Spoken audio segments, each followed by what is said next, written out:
I'm here to introduce David Mantica. He is with ASPE Training. They do all sorts of training, including project management, Agile, and BA. The really ironic thing, or the really great thing, is when I transitioned from a developer to the BA role, I went out looking for training, and the first class that I took was with ASPE. That's fantastic. It's always good to hear. 2006, and it was Introduction to Business Analysts. So I guess you could say we have a bit of a long-term relationship. That's right. It's exciting. I like that. So he's going to talk tonight about self-organizing teams, which is really an agile concept that people think of, but I think as BAs, being able to take whatever group we're thrown with and help them to catalyst into a self-organized team that generates great ideas is a core to almost anything that you do, whether it be at work, in waterfall, in agile, or even in your home. Very well said. Thank you for having me. That was very well said. Good introduction to the presentation. All right, let's get going. About 45 minutes, 50 minutes, a little bit of question and answer, get you out the door and have a good time. Enjoy this beautiful afternoon. I didn't get out of my hotel room until about 2 o'clock to get a little lunch, and I was mesmerized. I thought it was going to be muggy and sticky, and I was like, wow. So me, I'm an economist by education, University of Maryland College Park. Love the Terrapins. Number 2, I'm a product manager by work experience. So I've rolled out a ton of classes and product over the last 15, 20 years. And then I had the blessing to be a business owner. I ran ASPE for 13 years. We just sold it a year and a half ago to Fortis College. And I'm in the midst of my, my earn-out. That's what they call it when you're stuck with the handcuffs until you can finally walk away. But I'll stay with it for a while because I love it. ASPE is a wonderful company. So you're going to get an interesting mix of information. Been involved with the SDLC for about 11 years. So from an agile perspective, a self-organizing perspective, we'll talk about that. But I'm also got that business owner experience, and we have tried to use self-organizing concepts outside of just the agile thing. So we'll talk a little bit about that. The agenda. I always like to start off with why. So we're going to talk about why. Why do we have this need for agile? I'm agile, but why do we have this need for self-organized teams, not just agile? That's number 1. From there, we're going to talk about the impacts that's happening on traditional management. Traditional management is changing. It's changing dramatically. So we'll talk about why it's changing and how it's changing. Then we'll do the self-organized snapshot. And we'll talk about issues like trust. We'll talk about issues like accountability. We'll talk about issues about autonomy.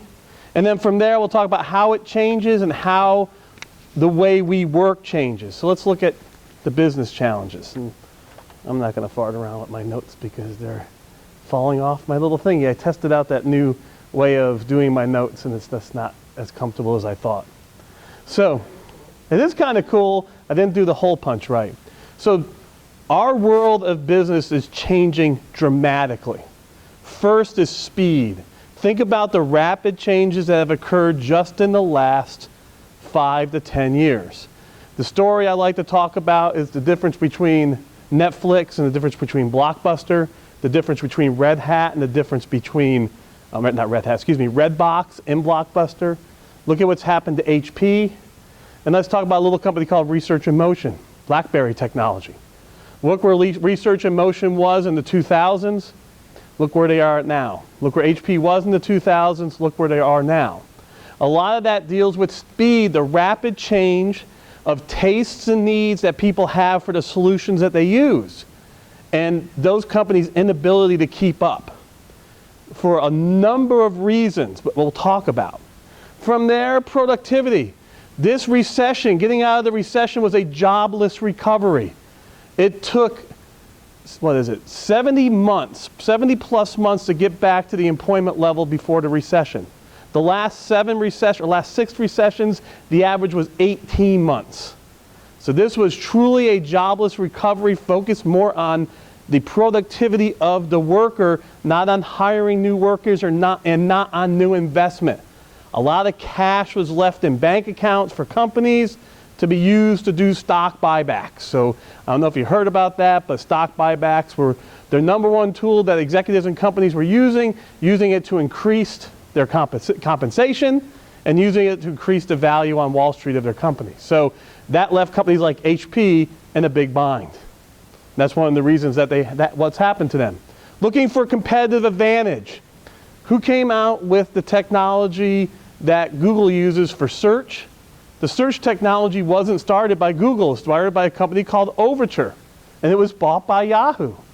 What Google did was perfect the competitive advantage of that tool and utilize it to make money. So we have that challenge. As BAs within companies, one of your ground rules is to create value. The faster you can help create value and get it deployed into your internal systems, the more your company has the ability to create a competitive advantage. Product creation, hit or miss. How many of you have heard of the thing called lean startup? Have you heard that term? So lean startup is about creating minimum value MVP, minimum value product or minimal product value. It's about testing fast and failing fast. Well, companies are realizing that you can't do the big home run push anymore. You have to have multiple fires going on and look at how your customers are reacting to each one of those fires, and then put the fuel on the fires of those things that are working. Give it time to kind of grow and incubate instead of just doing all the research and development for a year and a half and coming out with the next big thing. That has burned a number of companies. I mean, you look at the Surface situation for Microsoft. It took them 3 or 4 iterations to go where they needed to go, and they spent a lot of time in R&D on that product where they could have just come out with a slimmed down version and let the market tell them where they needed to be. And then finally, just saw this figure the other day, the number of people leaving their jobs is increasing again. Leaving their jobs because they want to leave to look for a better job. Meaning, we just reached that tipping point where there's opportunities, so the demand is outstripping the supply for quality workers. That means companies are now going to have to deal with what they were dealing with in 2007 and 2006. How do we keep quality workers? All of these items on that on that slide, connect with self-organization and connect with integrating self-organization into your environment. So let's talk about that great worker, that high quality, in-demand worker. That worker has changed dramatically in the last 12 years. Between the 1800s and 2001, we were really a society that was focused on measurement, repeating and scaling. Focus on building our skills deep. Look at our education system, 100 level classes to 400 level classes. Look at our artisans. You go from apprentice to journeyman to master. Look at our certification programs. You start out entry level and you go deeper and more specific. So we focus on building very specific skills. We paid for that, creating gurus with very myopic understanding of areas that we needed as technology flourished. But then we reached a tipping point with technology and we turned around and became more of the knowledge age. Where we have all this stuff, now what do we do with it? What solutions and services can we provide? How many of you have been bullied by that technical guru who's got a myopic space and wants to control it? Maybe you have, maybe you haven't, but more and more I go to business analysis meetings like this and I hear about BAs being bullied by the scared guru who's worried that their technology area is going to go away. Because what we're saying is that bottom of the T technical knowledge that we based all our careers on is now changing every 3 to 5 years. So people have to readapt and re-engineer themselves. But the knowledge worker, the true knowledge worker, not the myopic tech worker, has a lot more skills and talents above just their technical expertise. What we call that in the marketplace is the T-shaped person. We'll get to a slide on that in about 15 or 20 slides later. But we're moving to this knowledge age. And this knowledge age is governed by knowledge workers. Everybody in this room is a knowledge worker. And that knowledge worker is making decisions. It's not about how effectively you can produce the widget and how smart you are in a specific area. It's about your decisions, your problem-solving skills, your ability to make decisions on the fly. That's what creates value for companies. So we're moving, and in that movement, how is creativity best fostered? It's not fostered in a market where you're driving management of metrics-oriented workers. Most of our typical management philosophy came out of it, was it Denning or, no, who's the gentleman? I forgot who it was. I'll find the person's name out in my brain, the back of my brain in a second, but most of the traditional 20th century management techniques were based on monitoring, reporting, and measuring output, and increasing and scaling that monitor, measuring, and performing output. That does not work for creative workers.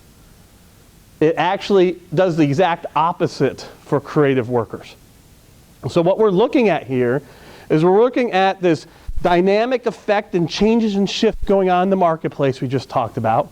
Then we're talking about this dynamic shift in the type of worker that the marketplace needs.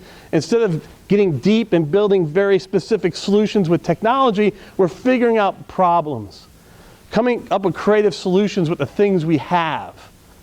We still need those technology skills, but they're not as valuable as they were before 2001, 2002.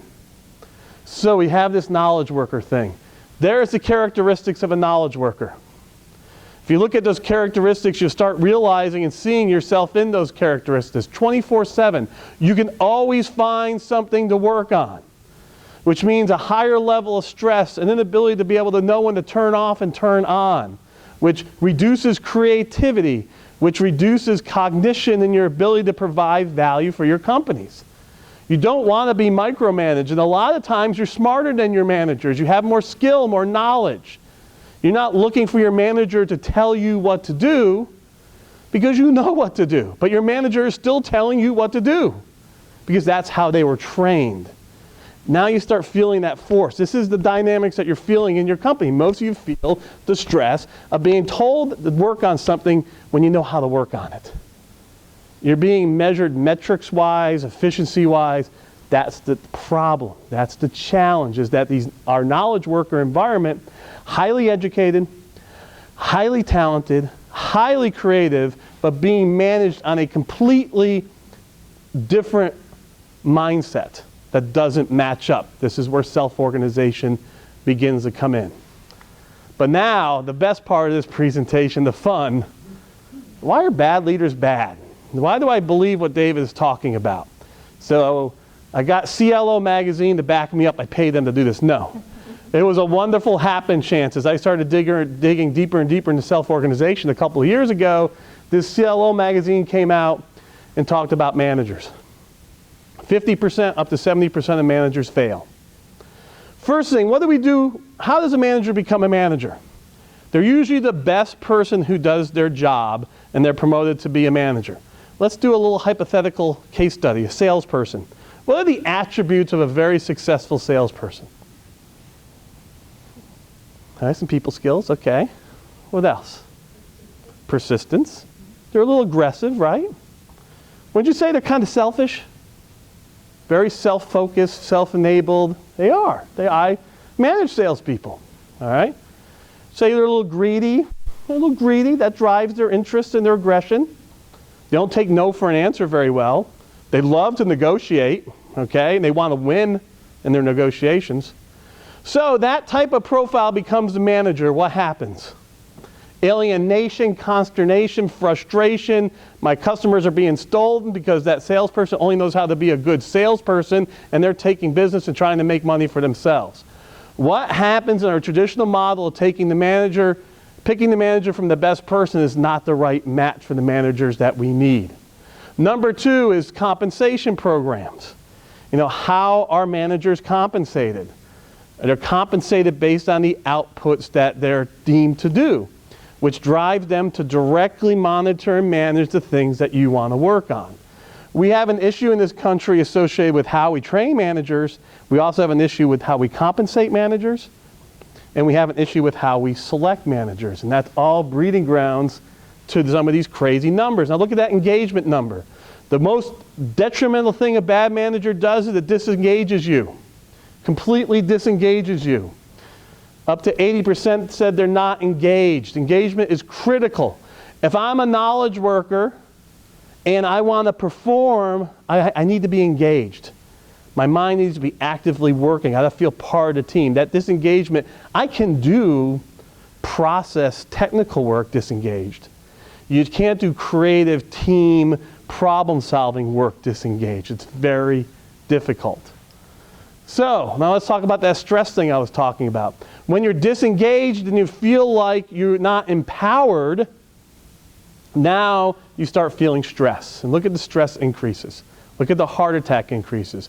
And let's talk about some of them that we're hearing about. Mental health issues, anxiety and depression in the workforce, strokes, regular heart disease, diabetes. These are all stress-related illnesses on the rise. A lot of it dealing with an inability to control stress, but the stress is fostered in the work environment where you don't have empowerment. You don't have control.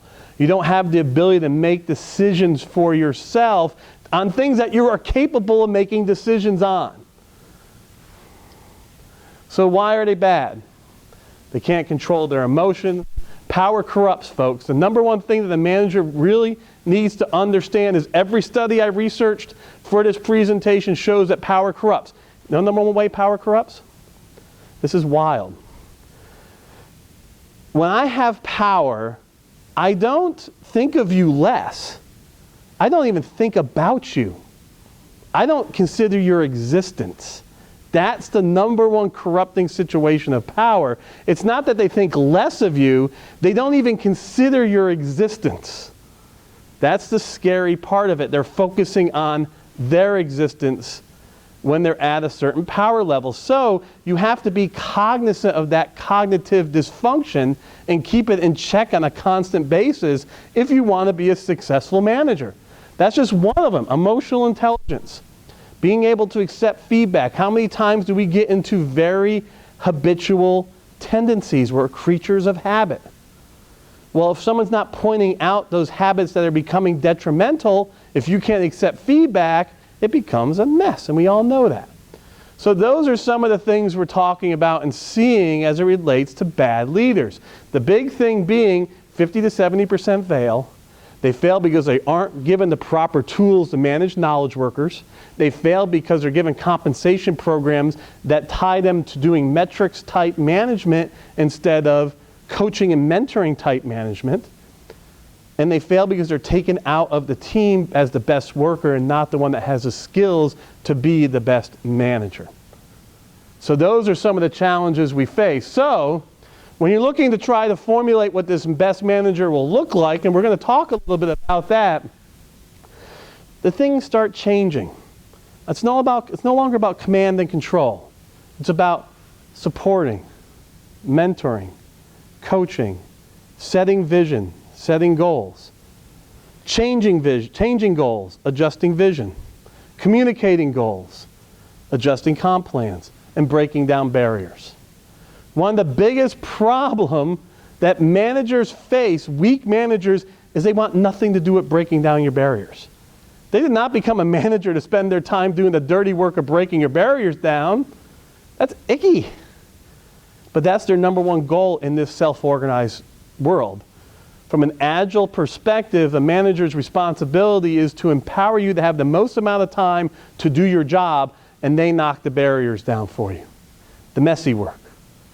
And believe me, I haven't had to knock down many a barrier in my life, and it is not fun. But the productivity enhancements on the folks doing the work is pretty amazing.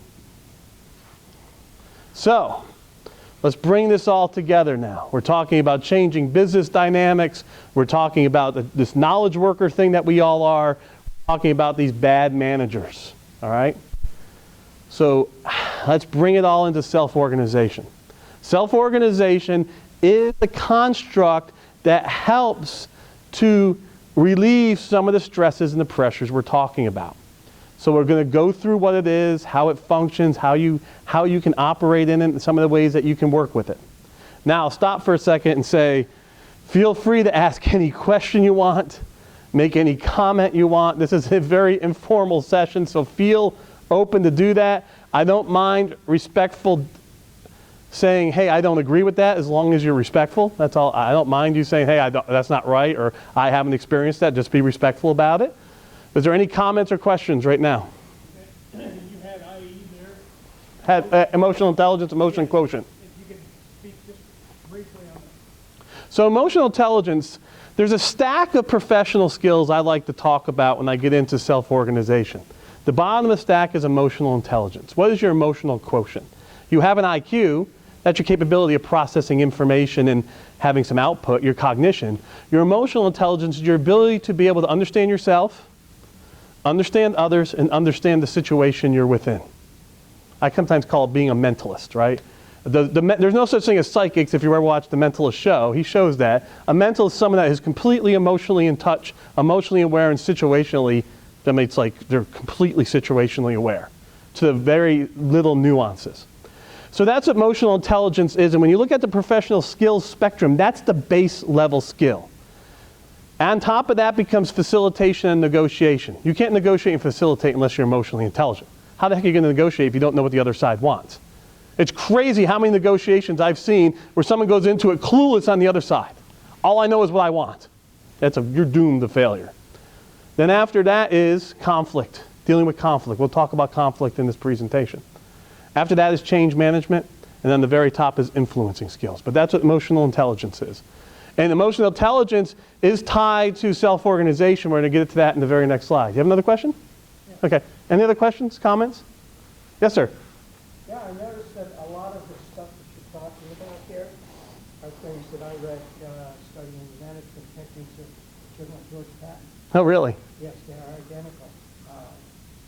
You don't have to be the best at every skill, but you bring the people around you to be successful. You bring the people around you that have the skills that you lack. That's it. It's a very good. That's great to hear that he followed that. Well, he's successful. That's true too. Let's talk about the fact that it's very difficult, though. Look at this slide on self-organization. I'll move it. So self-organization in the plant kingdom. I always like to look at cognition, brain function, and I also like to look at nature. In nature, things can self-organize very naturally. It's very natural for plants and animals to self-organize, adjust to their biosphere and changing environments. Guess what? Human beings, we don't self-organize well. Look at what it says there. We have a tendency to what? Mammals have a tendency to drive towards a leader. And we kill ourselves all the time. We tend to drive towards a leader with some type of physical attribute, bless you by the way, some type of strength, some type of aggression. Think about the animal kingdom, what leaders are in the animal kingdom. Think about some of our most horrific leaders we've had in human history. It's crazy. So as you start thinking about self-organization, this is not easy, number one, because it goes against all of our natures. Our nature is to come together as a team and pick a leader and then work from there. And that leader gets corrupted, utilizes their talents and skills for the betterment of themselves, and it falls apart. Anybody ever read Animal Farm? Perfect example. It's a wonderful book that shows that. And the pigs were like men and the men were like pigs. I love the end of that book. It just blows my mind because it's exactly what happens in broken down human systems. So the other issue associated with self-organization we have to be careful with is brain chemistry and brain setup. Our brain has three very interesting parts to it. It has the brain stem, which controls your breathing and heart rate. It works automatically. You can't control it except for James Bond controlled it. If you ever watched one of the James Bond movies, he was able to turn off his heartbeat. So he controlled his brain stem. That was very impressive. Then the next is your limbic system. The limbic system actually connects and ties right into the brain stem, right into the central nervous system, into the spinal cord. And then you have your cerebral cortex. The brain stem is the oldest part of the brain. The next oldest part is the limbic system. Every single sensation that hits you goes into the limbic brain first. Does anybody know what the limbic brain does? The amygdala, as some people call it, if I'm pronouncing that right. Do you know what it does? Decides whether you want to fight or if you want to run. That's our base level human condition, is fight or run. And when it does that, it produces a stress hormone under very, very difficult situations called cortisol. How many of you have heard of cortisol? Cortisol is not a friendly hormone. It affects our body chemistry in a lot of bad ways, but it doesn't get your arms and legs moving, get you ready to fight or run. It crushes cognition. It stops. That's why whenever you're nervous, what do you feel? Whoa, whoa, whoa, whoa, the foggy, you're like you're in the whoa, whoa, your cognition is being affected by a higher level of cortisol. So naturally, as you're going in a conflict situation, in any environment, your cognition is going down, you're thinking about getting in a fight, or you're thinking about running away. We all know what happened. You send that flaming email. You freak out when somebody gets upset with you. You get nervous and frustrated. What's the rule? This is basic emotional intelligence. This is the science of emotional intelligence. Someone sends you a flaming email. You perceive it to be a flaming email. What are you supposed to do? Breathe. How long? That's right. That's the first rule. Most people, as you get more and more better at it, you wait a day. What are you doing? Brain science-wise, everything I told you, what are you doing? You're letting it go into your cortex. You're slowing down the cortisol. You're letting that dissolve. You're letting the idea get from your limbic to your cortex. And that's where the higher functioning occurs.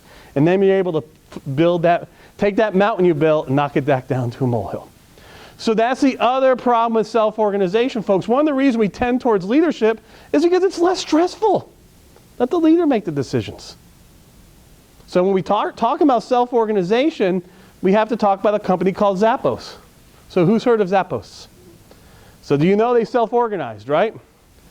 They started about 2 years ago. They got deep into it maybe a year or 6 months later. What were they just in the news about? What was the announcement? No leaders, no managers, completely flat organization. They had a 14% attrition rate. It's not very good. Why? Why? We're talking about how great the self-organization thing is. I'm getting ready to tell you how great it is. But they had a 14% attrition rate. That's right, number one. There are a lot of human beings that want structure. Why do you work for the federal government? I don't know if I'm saying in general, why would you go work for the federal government? Because I like bureaucracy, I like structure, I like to know what I'm supposed to do every day. And there's nothing wrong with that. But are you going to self-organize someone that wants that? No, they're going to say, absolutely not, I want nothing to do with that. Generation X, my generation, the Gordon Gekko generation, we want the corner office, we want power. That's what we were told.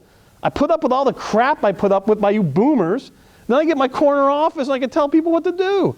Now you're flattening me? A lot of people didn't like the no career path. Generation Y loves it. Millennial generation, this self-organization fits very nicely with their common core of teamwork, working when they want to work, and then getting things done as they deem fit.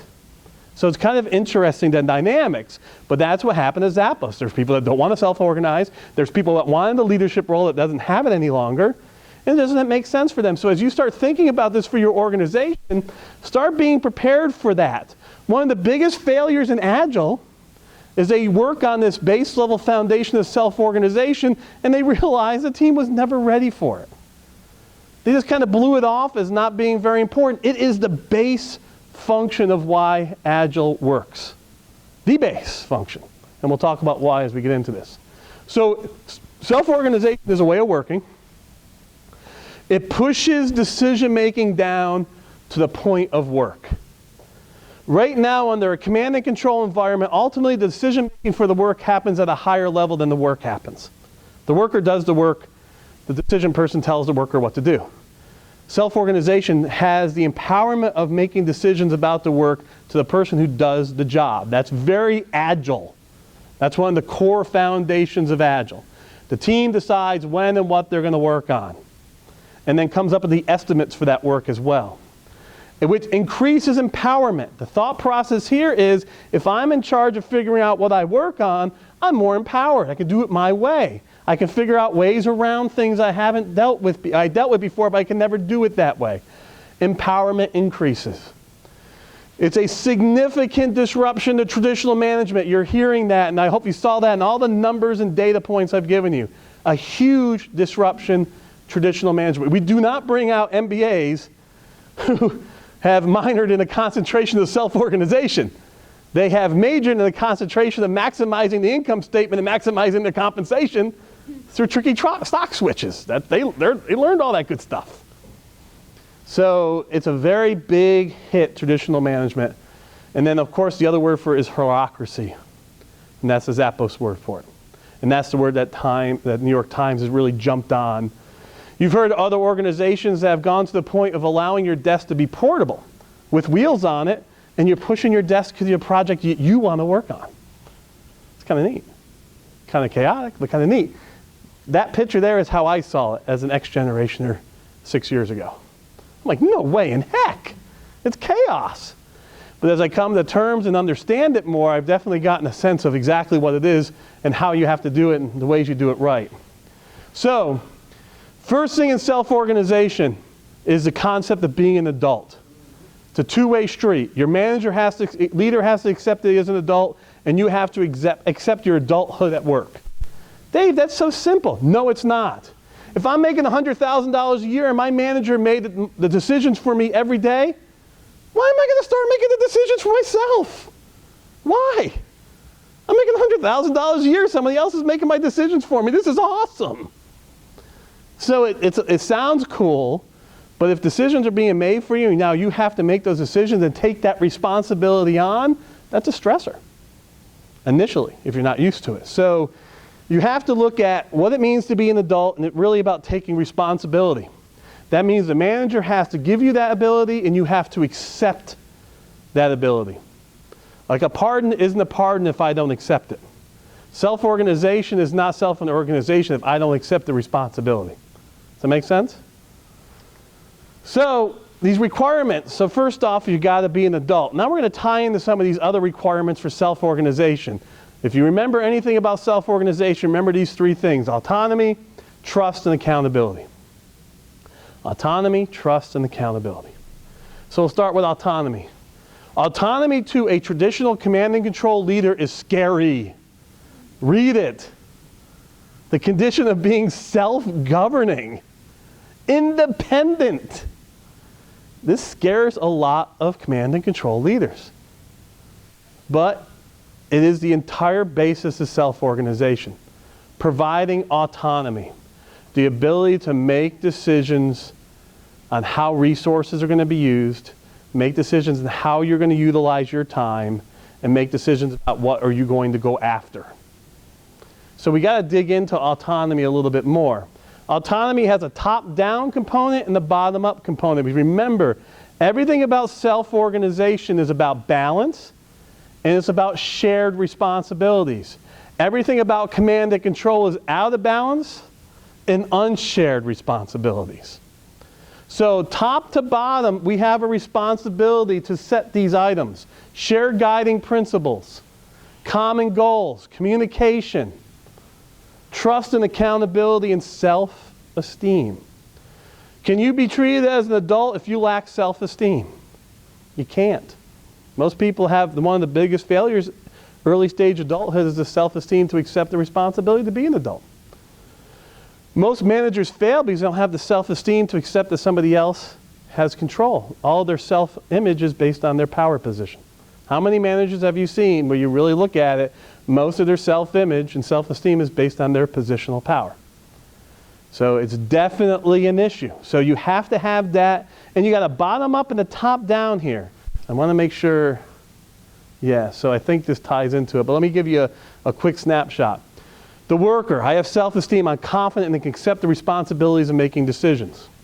Trust and accountability. I promise not to commiserate when I see and hear situations that I don't believe. If the group accepts it, I accept it and move forward. One of the worst things that workers do in command and control environments is commiserate and passive-aggressive tendencies, which is, I don't believe in this, so I'm going to tell everybody else I don't believe in it, and I'm going to disengage myself. It's unacceptable in a self-organized environment. You can't allow yourself to do that any longer. Communication. I say there must be communication. I just don't say there's no communication. I hear that all the time, there's no communication. No, if you're going bottom up, communication is you demand communication. You ask for it constantly until you get it. Where are we at with our goals? Where are we at with the direction we're going in? Have you gotten the vision to me? Have you gotten this done yet? You constantly, respectfully ask for it. Common goals, again, you ask for those common goals. And then finally, shared guiding principles, you ask for them. Top down, you develop the shared guiding principles. You develop the goals and communicate them. You communicate consistently, which many managers fail miserably at. You build a trust and accountability organization because you have the self-esteem necessary to accept that other people are going to be doing things and you're not going to be the one holding everything. So, I just talked about those. You can read on the employer side. So the employer has to stick to those common visions. So let's talk about that for a second. A lot of times in companies, people get really freaked out with change management. Part of self-organization is the fact that the team changes and can ebb and flow. How do you do that and still not have the same stressors? Because change stresses all of us. The issue comes in the fact that you change what you do, you don't change who you are. So in Human 101 and in Corporate 101, the best corporations know their values. They know who they are. The best self-organized teams know their values. They know who they are. So what they change isn't who they are. They change the output of what they do. All right, we're going to do this now. We're going to do this project. We're going to go after this business line. We're not changing who we are. We're changing what we do. And that's really important on the employer side. If you have a sense of going to self-organization, you're a team lead, you can create value, your values for your team, and your team can change and just remind them of your values, your core values as a team, and you're changing what you do. You're not changing those core values. As you go up the ladder, that's the same goal. If you don't have that bedrock, that's when bedlam happens, because there's no constant. Human beings, we like constants, something to hold on to. So if I have a constant, I know who I am, I can change and adapt. If I don't know who I am, I have no concept as the winds of change and crap happen to me. Happens in companies the same exact way. So there's the employee side. I can't stress enough in self-organized environments the issues with passive-aggressive behavior and the issues with commiseration. What is the best type of conflict, overt or passive? Overt is the best type of conflict. I hate to say it. Why? Passive-aggressive natures is like pancreatic cancer. Anybody know what pancreatic cancer is? It's horrible. It'll be there and you'll find out, and 3 weeks later you die. It's a horrible, deadly, nasty monster. It hides and it pops its ugly head out. Passive-aggressive tendency does the same thing. Like a cancer, it sucks the very life out of a company, and before you know it, there's no morale, no hope, and the team is decimated. Your driving force in self-organization as a team of accountable adults is to keep your conflict overt. And we'll talk more about that when we get to that slide. So you got the other issue associated with commiseration. Commiseration is a lack of trust.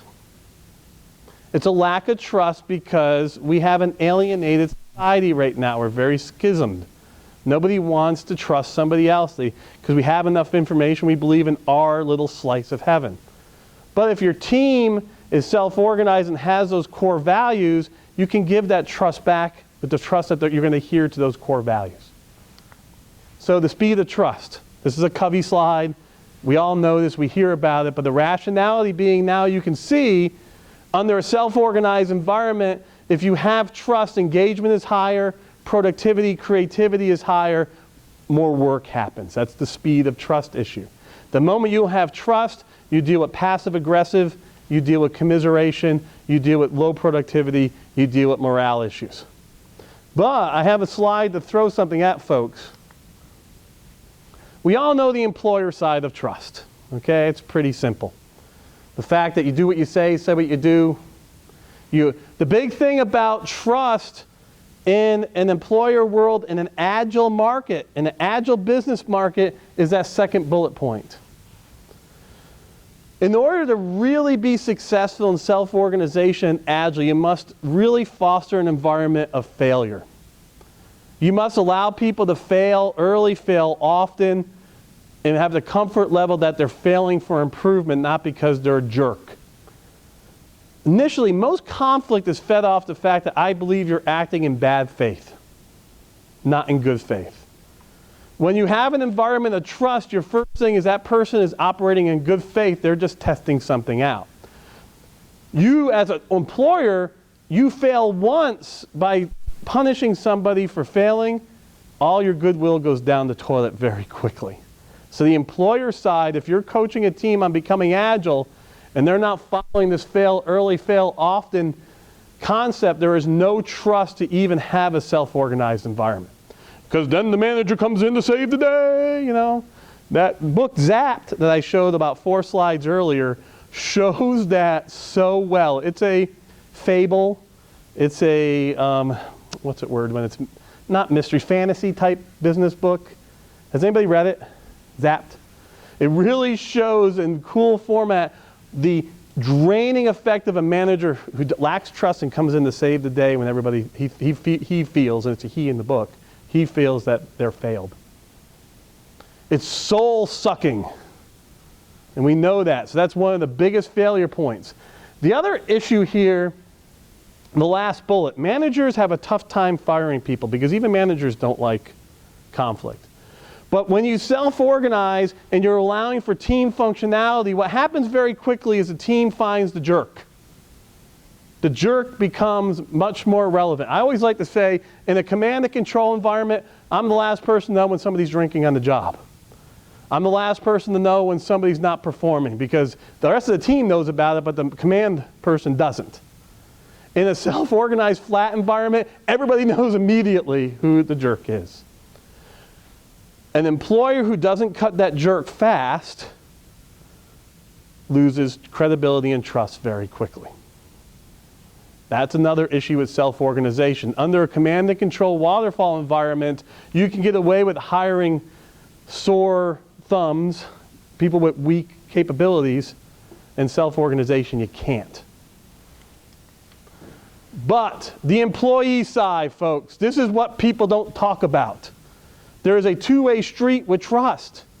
On the employee side, the rationale you will have to delay gratification and accept a decision that hurts you in the short run is not what we're taught in today's business environment, but in a true balanced trust environment, that's a critical bullet. Because you trust the fact these companies have to do creative destruction all the time. Do you know what creative destruction is? You have to break business lines down to rebuild them in different fashions. That's what Research in Motion couldn't do. Research in Motion was so in love with the BlackBerry and all the accolades it got from that product, it couldn't do the creative destruction necessary to come out with BlackBerry 2 that would be like an iPhone. Because no, nobody wants the iPhone thing. It's going to affect compensation. We're all structured right. It's not going to be any good. Because nobody was willing to accept the short-term impacts, most likely. That's a hypothetical, the short-term impacts. I made my whole career on bullet point number 2. I've taken many a short-term hit for long-term. I became the president of ASP. I became a partial owner of ASP and the president. Within the first month, I had to take a $10,000 salary decrease, and within the second month, I had to sign on to a $20,000 line of credit. Boom, boom. And I reaped the rewards 10 years later. It was wonderful. But if I acted like normally, I wouldn't have never done that, and I wouldn't have had what I had because I had trust. I believed in the situation. Your choice to stay means you participate 100%. That's balanced trust. In a self-organized environment, there's no more, well, I didn't make decisions, so I'm not going to participate. In a command and control environment, you can get away with that. In a self-organized environment, you can't, because as an adult, your being there is acceptance of, hey, I work here, I'm going to perform. And then if you got had enough, you move on.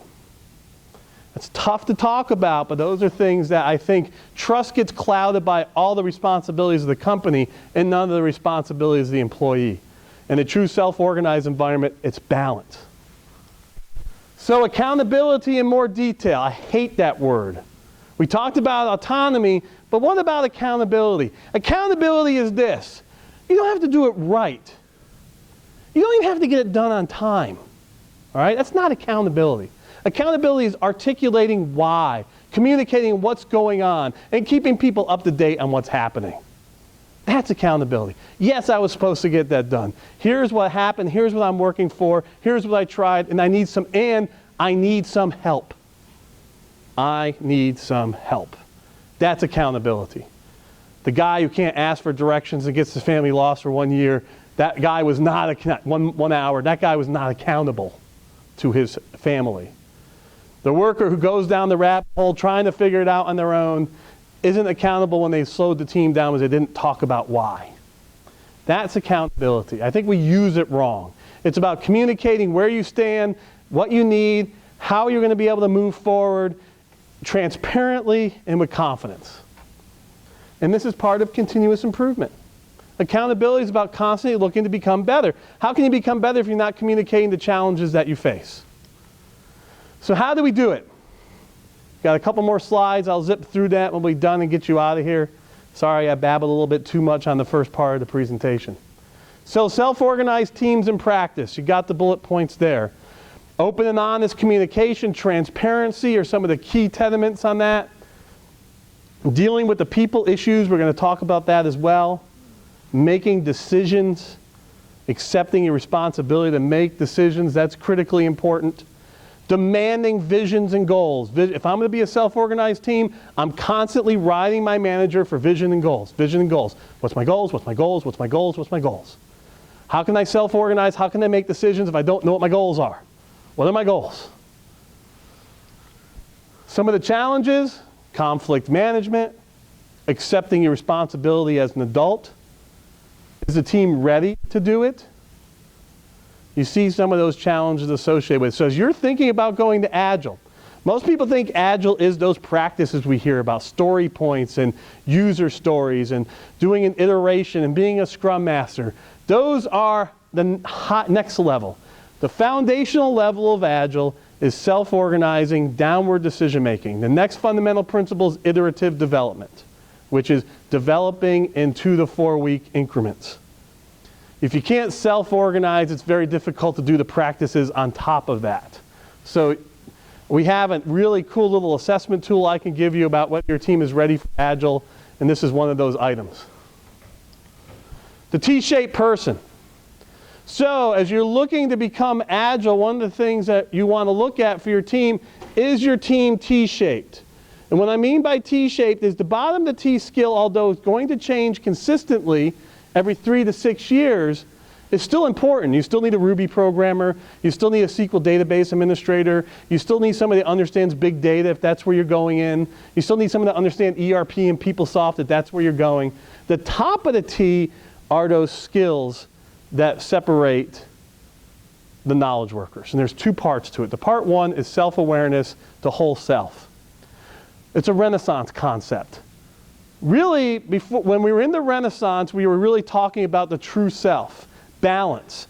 I was just as good at playing chess as I was in combat. I was just as good at drawing paintings as I was doing this. Not really good, but I tried both. I had a whole self perspective. I just wasn't this one thing. That's balance. The other side, the top of the T, and part of that whole self is meditation, is the understanding of stress and controlling stress, your health and wellness. That's a whole self concept. The other side of the T is your professional skills. And everybody thinks of them as being mamby-pamby, but they're not. They're critically important. In self-organized environments, we're going to talk about 2 of those most important professional skills. So that's the T-shaped thought process. The bottom of the T, technical skill set. The one side of the T, which is your overall self. And then your professional skills. And the balance of that self. So conflict resolution. The number one thing, you're going to get these slides so you can look at the bullet points. The number one thing I tell you about conflict resolution, you already heard one, which is keep your conflict overt, not passive.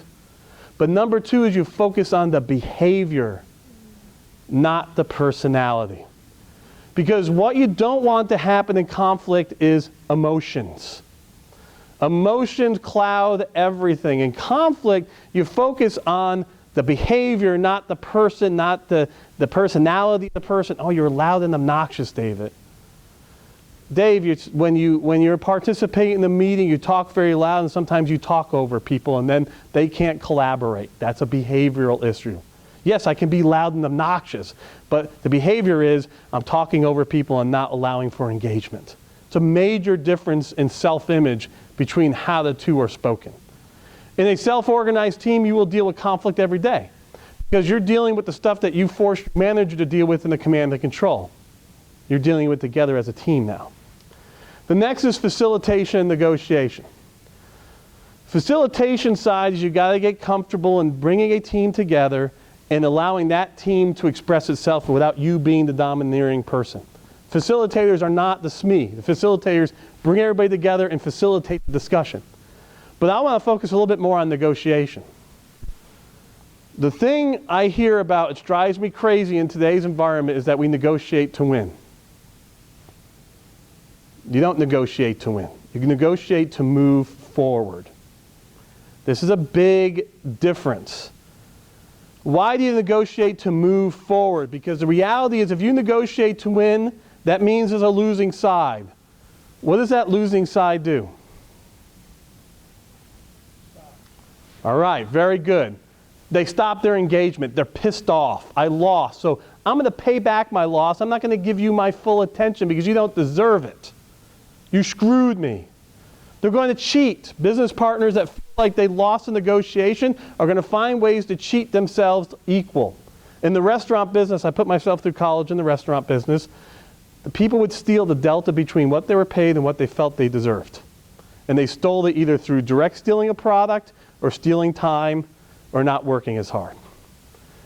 Then finally, a business partner will just leave you in a lurch when you desperately need them if you won the negotiation.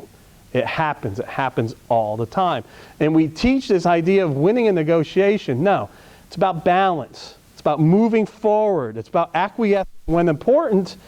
Look at the whole Brady situation. I mean, it's a joke on the football side. I mean, it's a laughing stock. Wasting all this money for a football thing. But anyways, we could talk more about negotiation in other presentations, but that's just one. As a self-organized environment, if you try to win every negotiation, it's going to be a catastrophe.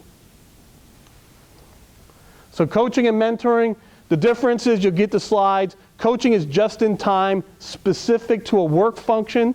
You have push consulting and coaching, and you have pull coaching. Push coaching is what you do first. I see you doing something that's not right, or that could be adjusted. I come up and talk to you about how you can do things better. If I built a relationship, that person comes back to me on a consistent basis. That's pull coaching. You want to move as many of your push coaching relationships to pull coaching. But you got to remember the coach and the coachee have to be matched up appropriately. Mentoring is a relationship, a long-term relationship. In both situations, coaching and mentoring, the person who's being coached or mentored can do what they want. If a coach demands that the person does what the coach says, that's a failure. If the mentor tells the mentoree what to do, that's a failure. You're there for support, guidance, direction. And this is one of the problems that command and control managers have. They say they coach, but they don't. They just do another form of command and control. Instead of saying, here are some thoughts. And what I like to do is I say, someone comes to me for something, I say, here are some ways I would do it. 3 ways I would do it. Here's some problems I ran into. Go after it the way you think is fit. You might not take any one of my 3 ways. You might find a hybrid, whatever the case may be. Go for it. So you have your mistakes. Too late on the coaching side. The coach and the coachee don't fit, and we keep trying to force that issue. You have the lack of authenticity. Especially millennials, the millennial generation can smell lack of authenticity very, very, very far away. And they don't respect a coach who's not authentic or a mentor who's not authentic. And then being able to hide and use coaching as a way to take away autonomy. And then we are done. So I thought there was one more slide, but there wasn't. So I'll summarize it, and sorry I was a little bit late, but we went through the whys, the business dynamics. We went into self-organization, the 3 elements of self-organization. Autonomy, accountability, and trust. Then we went into conflict, and we went into negotiation and facilitation as some of the core professional skills. And then kind of ending it with this concept of coaching and mentoring. And you have the slides to be able to go look at those bullet points in a little bit more detail. So I open up to any questions you would have. Any questions? Yes?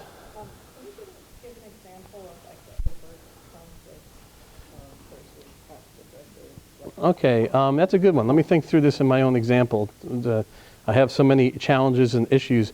All right, a perfect example happened today. So we have a new Agile instructor who's fantastic, but he's horrible on the phone. He sounds like a robot, all right? And when you guys contact us, you want to hear your instructor all jazzed up and ready to go.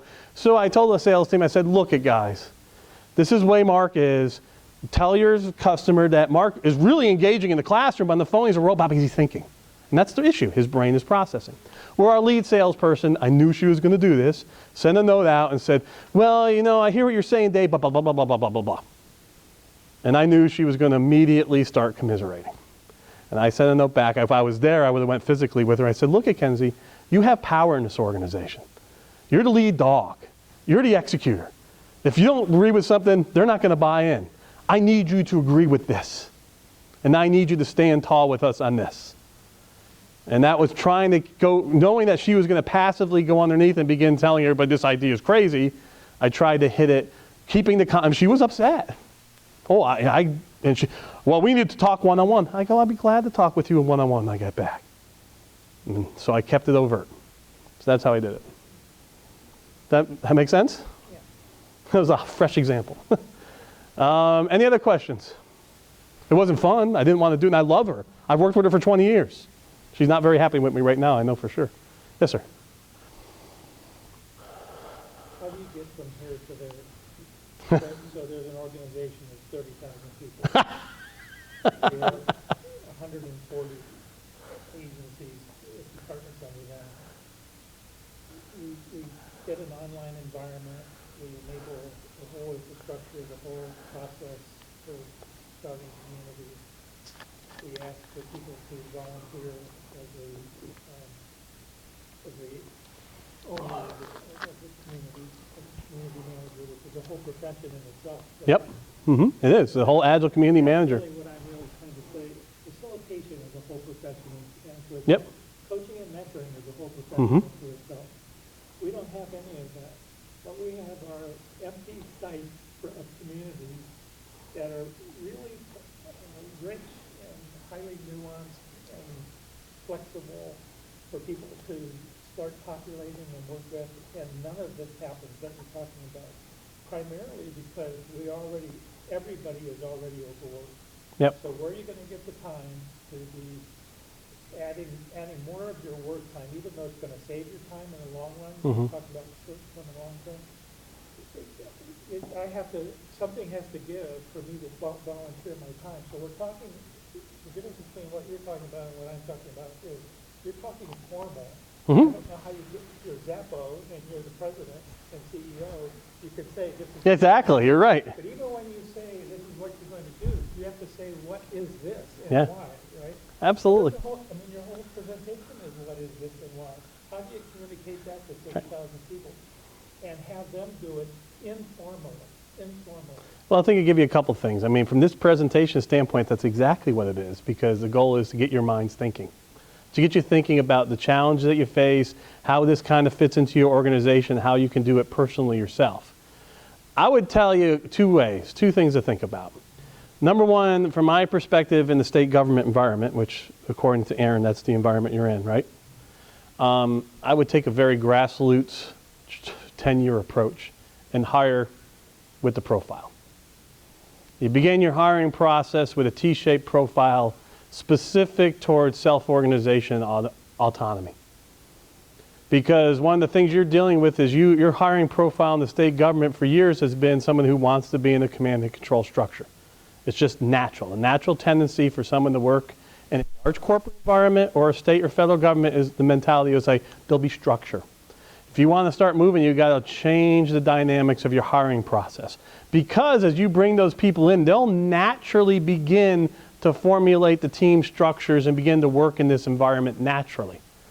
This is even talking about Agile, because I don't want to think about Agile. The next thing you do is you try to find 2 or 3 managers willing and able to test out this idea of top-down, bottom-up. being willing to give up their command and control for the betterment of the team. And if you can find an alignment with what I guess what you call a director level within state government and their hiring practices, so you have the two going on at the same time, that will be a 3 or 4 year process. For your situation, there is no silver bullet. You're exactly right. If you want to do it smaller, then you pick just one group and you try to do the whole thing I talked about within one group, leader-led, like they did at Zappos. But at the end of the day, I would start off with hiring. That's how I did it. I ended up changing and adjusting my hiring practices. And when I started changing and adjusting my hiring practices, it enabled self-organization to happen naturally. As I hired for intelligence, sociability, and character. I stopped hiring for expertise. That's the one thing I did. I said, I figured I can train expertise. And when I started hiring for character, sociability, and intelligence, a lot of cool things started happening. So that's my thought. It's not a simple answer. It's not a really great detailed answer, but we can talk more offline if you want. It's a big challenge. Any other thoughts? I have a really good self-organized team now. Now, we obviously still have a leader that we all report to. Mm-hmm. But previously, we had an issue with someone on the team. This person's no longer there. But it was like an HR kind of issue. Mm-hmm. And the leader that I had at the time was like, have you taken this to your team? When I went to him about it.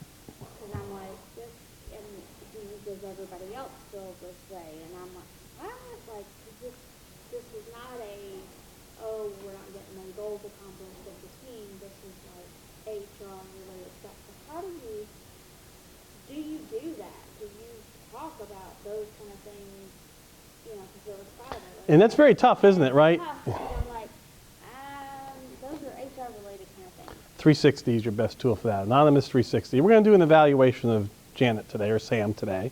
And we're going to do a 60-day evaluation. We're going to do a 360 evaluation. Have your elements in that 360 and do the 360 anonymously. Pull the data together and then show it to your HR group. Your data should point to the stuff that you're seeing. And that should give you the necessary data point to be able to deal with either putting that person on the warning, down the path to terminate. Because what you don't want to do is start an environment where everybody can talk about each other. Oh, we're going to go in the corner here and start talking about, you know what I'm saying? Well, and eventually, and that did happen. Yes, I'm sure it did. And, and that causes like morale issues. Yep. And stuff like that. And I mean, it eventually, solves itself. But You also have the patience to have to, one of the things I start telling people now, sometimes it's better to have the patience to matriculate that person out than to try to force them out. I've had to do that with 2 or 3 people. It takes 6 months, but they matriculate out, and that way you don't have much upheaval. If you have that timeline to be able to do that. it's hard though, because it's like when you have such high performing, you've got 4 people Yep. that are high performing, you've got one person that you're scaring you. Goes back to trust. Look, at the end of the day, remember, this is who we are. Understand, this is my strategy. My strategy for this person is X, and this is Y. If you communicate that strategy and say, we're no longer talking about this is what we're doing, if they trust you, it will work out. It's tough. The other side of all this is look at self-organization, folks. This is a happy, like you said, Tom, this is merry, merry land.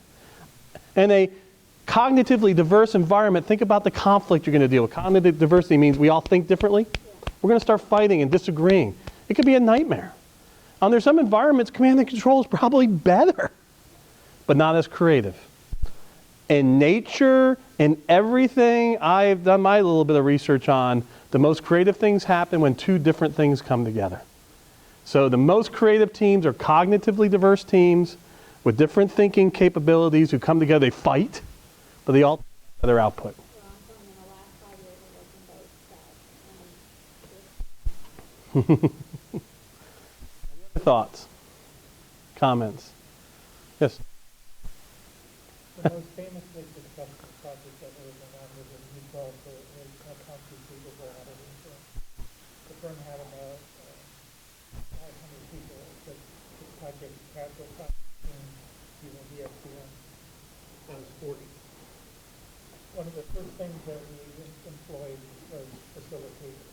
And that became so effective and respected that the CEO would never have an executive meeting Without a facilitator? without a facility. That's great. So now we're back in state government. We had an incredibly good and trained facilitator who was trained 3 years for 3 successive years in humanity, right? Talking serious, Yeah. serious training, right? A great, great facilitator. People would not, they thought it was a waste of time. It's like, you're not, you're not our leader, so what are you doing? They couldn't even with her expertise, she couldn't like invoke or evoke Yeah. a response that was like being conscious, conscious. Just the opposite of what happened in Utah. Yeah, so change, one of the fundamental basis of change management, you'll have a level of attrition. If you want to make a fundamental change, you bring people in as change agents, like I was talking about, and your situation is going to take years. Years. What I've learned as a professional is I really see two capabilities for me. Is I can't make a self-organized team out of a major corporation. I can support my teammates and help them grow, and I can educate people on certain topics and let them take off. In your environment, the most hire T-shaped people to begin the process to change the culture, and do it in 1 or 2 departments, and get one of those managers and leaders to accept self-organization. And that'll make you the success that you're having in those areas. It'll take 5 or 6 years. Yep. You know, you get people doing from that, then it'll sell itself. That's right. It will sell itself. Any other thoughts, comments? I think we live, or at least I live in a very waterfall world, very highly organized, yes, very measured. Waterfall works in life. Yep. We did an agile project last year. It said, we take a system to figure out how to do it. A couple of us got together, went out and we did agile videos.